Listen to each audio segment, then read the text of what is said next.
کیا آپ جانتے ہیں کہ حمل کے دوران کی گئی چھوٹی سی غلطی ماں اور بچے دونوں کے لیے خطرناک ہو سکتی ہے؟ اور کیا آپ یہ جاننا چاہتے ہیں کہ وہ کون سی احتیاطیں ہیں جن سے آپ ایک محفوظ اور صحت مند حمل حاصل کر سکتے ہیں؟ آج کی ویڈیو میں ہم بات کریں گے حمل کے دوران ضروری احتیاطوں کے بارے میں، جو ہر عورت اور اس کے گھر والوں کو لازمی معلوم ہونی چاہیے۔ دین میں ایک روایت ہے کہ وہ ہر شخص کی عمر کا اندازہ اس کی یوم ولادت سے نہیں بلکہ اس کے استقرار حمل سے لگاتے ہیں۔ اس طرح وہ ہونے والی جو ماں ہے اسے یاد رکھتے ہیں۔ اکثر خواتین پریگننسی کے بعد ڈاکٹر کے پاس جانے سے بہت زیادہ خوفزدہ ہوتی ہیں، لیکن جب وہ فرسٹ ٹائم ڈاکٹر کے پاس جاتی ہیں تو انہیں پتہ چلتا ہے کہ ان کا خوف بالکل بے بنیاد تھا۔ آج کا جو ہمارا موضوع ہے، حمل کے دوران کون کون سی احتیاطیں ضروری ہیں، یہ ویڈیو ہر اس خاتون کے لیے جو پریگننٹ ہے یا ہونے والی ہے بہت ہی امپورٹنٹ ہے۔ سب سے پہلے اور جو اہم احتیاط ہے، ریگولر چیک اپ لازمی کروائیں۔ ہر مہینے ڈاکٹر کے پاس جائیں، الٹرا ساؤنڈ وقت پہ کروائیں، ٹیسٹ جیسے خون اور پیشاب کے ضروری ہیں لازمی کروائیں۔ یہ سب چیزیں ماں اور بچے کی صحت کے لیے بہت ہی زیادہ ضروری ہیں۔ دوسرے نمبر پہ متوازن غذا۔ حمل میں غذا کا بہت ہی اہم کردار ہے۔ دودھ، انڈے، پھل اور سبزیاں استعمال کریں۔ آئرن، کیلشیم اور فولک ایسڈ والی غذائیں لازمی لیں۔ جنک فوڈز اور بازار کی چیزوں سے پرہیز کریں۔ صحیح غذا بچے کی نشو و نما کے لیے بہت ہی ضروری ہے۔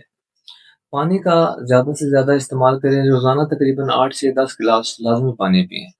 پانی کی کمی سے کمزوری اور بھی بہت سے مسائل ہو سکتے ہیں۔ آرام اور نیند کا خصوصی خیال رکھیں۔ روزانہ کم از کم 7 سے 8 گھنٹے کی نیند لازمی کریں۔ زیادہ تھکن سے بچیں۔ بائیں کروٹ سونا بہتر ہے۔ بھاری کام سے پرہیز کریں۔ وزن اٹھانے سے بھی پرہیز کریں۔ زیادہ جھکنے یا سخت کام نہ کریں۔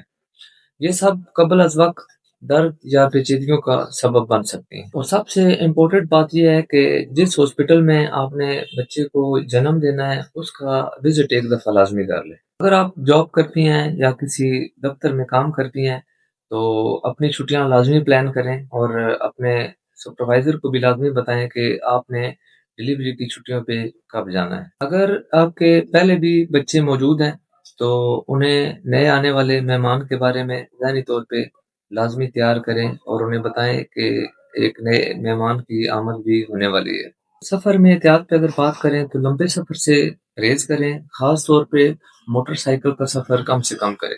اگر ضروری ہو تو لازمی احتیاط کریں۔ ذہنی دباؤ سے لازمی بچیں، ٹینشن اور سٹریس سے دور رہیں۔ خوش رہنے کی کوشش کریں، مثبت ماحول میں رہیں، کیونکہ ماں کی ذہنی حالت بچے پر بہت ہی گہرے اثرات ڈالتی ہے۔ اور اگر بات کریں ادویات پہ تو ادویات میں لازمی احتیاط کریں، بغیر ڈاکٹر کے مشورے کے کوئی بھی میڈیسن استعمال نہ کریں، حتیٰ کہ عام درد کی دوا بھی خود سے نہ لیں۔ ہلکی پھلکی ورزش لازمی کریں، روزانہ ہلکی واک بھی کریں، زیادہ سخت ورزش نہ کریں۔ خطرناک علامات پہ اگر بات کریں، اگر یہ علامات ہوں تو فوراً کسی ڈاکٹر سے لازمی رجوع کریں، جیسے کہ خون آنا، شدید درد، سوجن یا بلڈ پریشر کا زیادہ ہو جانا۔ اس کے علاوہ بچے کی اگر حرکت کم ہو، اگر آپ کو صحت سے متعلق کوئی بھی مسئلہ درپیش ہو تو فی الفور لازمی ڈاکٹر سے رجوع کریں۔ ایک پرانا مقولہ ہے کہ ایک حاملہ خاتون کو 2 افراد کے برابر غذا استعمال کرنی چاہیے، لیکن یہ مقولہ بالکل ہی غلط ہے، کیونکہ زیادہ غذا لینا بجائے فائدہ دینے کے نقصان دہ بھی ثابت ہو سکتی ہے۔